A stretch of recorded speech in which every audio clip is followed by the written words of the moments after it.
Unbiased history of the Imperium, where we left off Unification Wars, and now we go to Horus Heresy. Yes, the Gigachad Emperor had united Earth, and he found his son Horus, his favorite boy. Look at his majestic hair. He was so majestic, until he lost his hair and became a dick.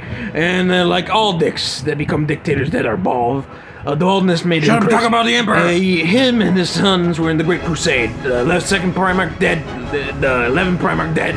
And then, a lot of them were friends, they were pretty nice. The Crusade was going pretty well, actually. They killed pretty Xenos, they saved some, because of the implications. Then, Ulanor, orcs, killed. Horus met a femboy lover. He's a general too! The Imperium had a great victory. Then the Emperor went to do his Webway project, but before that, family fun time with Lorgar, where he bullied Lorgar for religion. Of course he bullied Lorgar, he's a nerd, look at him, what a nerd! Where did you beat up this nerd? Then the Emperor told all his sons, I'm gonna make Horus the War Master. Horus, the power went through his head. And then he was like, lunar wolves? More like my son! Then Malcador choked him like a bitch and said, get back on the job. Then the Emperor said, hey Sanguinius, I need you to do something. Sanguinius, my brave boy, kill my worst enemy, giant spiders! Giant spiders! Then Sanguinius almost became Linguinius, and Horus arrived out of nowhere being like, giant spiders! Giant spiders! But then these aliens called the Interex appeared out of nowhere. I don't know where they are. Where are they? Where are the Interex? I look information, but I can't find any. Where are they? Where are they? So I asked him, Superior YouTuber. He answered him. Yes. Where are the Interex? James W. James. Back on topic. Sanguinius and had many questions, and Horus too. So they went and talked to the Interex. The Interex were super advanced, super amazing, but they had different philosophy. They were gonna join, but then Erebus found a sword. An evil, corrupting sword that started a war with the Interex. It was horrible. Then we discover that Erebus is not really El Erebus. Erebus was another kid that he stole his name, but that's unimportant. Then he gave it to the general. The general got corrupted. He accepted it. He got chaos, and then he stabbed Horus. Horus was like, oh, and then... After giving it careful thought, I have decided to become worse.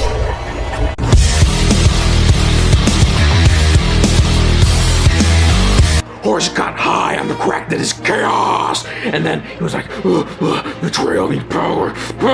The Emperor thinks he's a god, and then he convinced half of his legion that we should be gods. No, I should be a god, Horus. And then he convinced all the traitorous scum Primarchs to join his cause, and then they may have plotted an evil plot that was Isvan 4, a tragedy, where, horrible tragedy. Well, Rylanor hold the line, and then he said, you go and tell Rogodorn, and he escaped, and was like, hey Rogodorn, and then Rogodorn was like, what's wrong, man, are you okay, you seem out of shape, what do you mean Horus has betrayed us, what do you fucking mean, and he was like, yeah, Horus has betrayed us, and then Rogodorn bitch slapped him, and then he was like, oh shit, Jorvik, you saw it, okay, and then this happened, sadly, I'm just gonna let his good video do it. I don't think I don't know if Jorvik did it, but yeah, you know, silence. And he had gathered them in the remains of the War Singer's temple.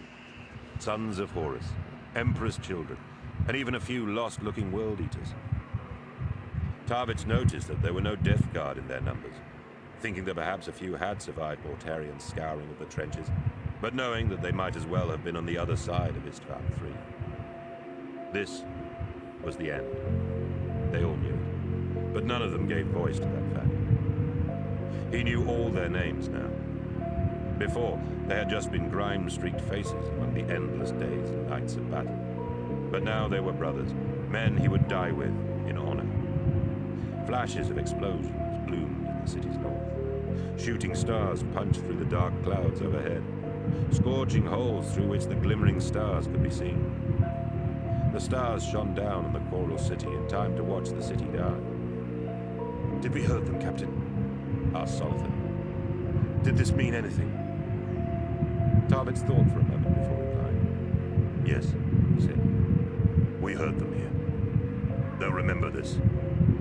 A bomb slammed into the presenter's palace, finally blasting what little remained of its great stone flower into flame and shards of granite. The loyalists did not throw themselves into cover or run for shelter.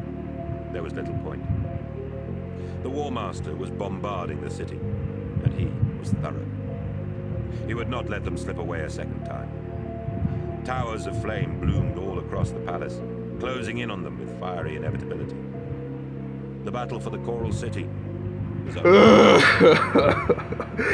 Now, enough copium, and let's get back on the craziness of it all. Horus, knowing that he had small time, he essentially recruited his brother. He was like, hey guys, wanna fuck over the Emperor for fucking us over?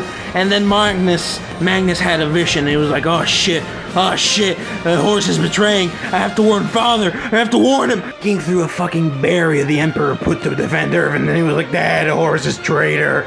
And then the Emperor was like, I know, you fucked us over. You committed a fucky-wucky and now I have to put you down. Meanwhile, in Isvan 5, the greatest Imperial victory was about to happen. Horus was about to be eliminated, and then...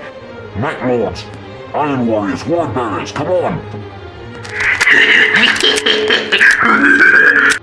Brothers, why are you pointing your bolters at me? It was a trap! So the Primarchs, the loyalists, the good boys, decided to fight the Primarchs separately. And one against one. Then go, well, Lorgar was the first bastard that started attacking. He got his ass kicked by Korvax, but then Conrad Curse beat Korvax. Then Ferrus Magnus fought against, I forgot his name.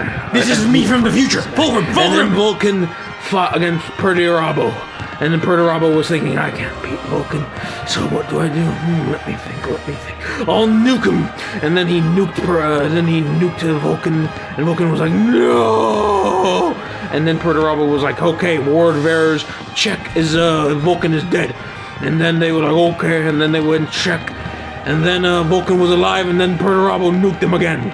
Word Bearer nerds! He nuked the nerds! Ferrus Magnus was then like, brothers, you escape, I'll fight them, and then Fulgrim decapitated him. It might look like a chaos victory, but the Imperials fucked the chaos!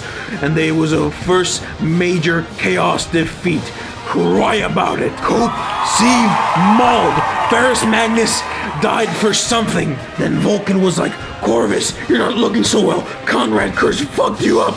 And then he was like, okay, we have to escape. I'll use my sneaky abilities to escape. Let's go. Wait, Corvus, don't leave me. Wait, where do you go? And then Conrad Curse was like, hey, Vulcan, I'm gonna put sprinkles in your ice cream. Vulcan was like, no. Then Vulcan got tortured for 40 fucking years. Okay, let me breathe. Let me read the script. Okay, let me read. What do you mean I got it wrong? What do you mean Leman Russ went to Prospero before Isvan? Oh, I read the books wrong. Okay, we'll go back in time. Back to Magnus's fucky-wucky. The Giga Chad Emperor, being in confusion, was like, Leman Russ, I'm sending you to beat up Magnus. Bring him back to Terra. But as Leman Russ was going, Horus gave him a Skype call. He was like, brother, the Emperor changed his mind. Kill Magnus. He is the traitor behind it all. Now, ignore me while I go back to Isvan and kill some traitors of myself. So essentially, Leman was around like, Magnus, contact me. And he didn't. So, Araman was like, Magnus, get the fuck out of your room. We did, with fucking magic. That pissed off Leman. Magnus was like, I have my defenses down. Leman, what are you doing, step bro? And then Leman was like, broke his back. And then, shit. Araman was like, oh no, daddy. And then he opened up a portal by making a deal with the Chaos God. Leman was still fucking pissed. So Leman, being fucking retarded and mental, followed insane. And then got lost.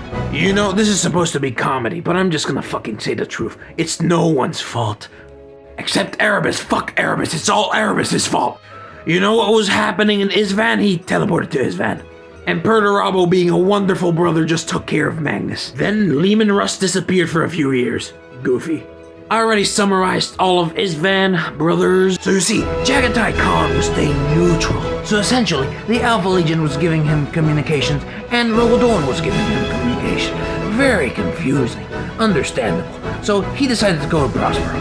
When he got there, everything was on fucking fire. He did some investigating and discovered it was all Horus's fault. Then, out of nowhere, Mortarion arrived and he was like, hey, join us, we're the good guys. The Emperor has lost his way. He's crazy. Yes, but too bad Steve Jobs has ligma. Ligma? What's Ligma? Lick my balls, traitorous bitch. He told me to kill you if you Cope, sieve, mold. So essentially, they fought and, yeah, Morty got his ass kicked. 2 times, what a loser. Can you believe he only joined fucking Horus because the Emperor stole his kill? Crybaby. So essentially, Jagatai Khan goes back to the ship and he sees this shit, but of course, Jagatai won. Join me next time where I'm gonna talk about how Conrad Kurz terrorized essentially the Lion and Robot Girly Man, and also the Lioness Captain Genocide. I hope you enjoyed. Episode 3 will be soon. Please like the video, subscribe, and these are some people that helped me. Next episode. Fortify, terror.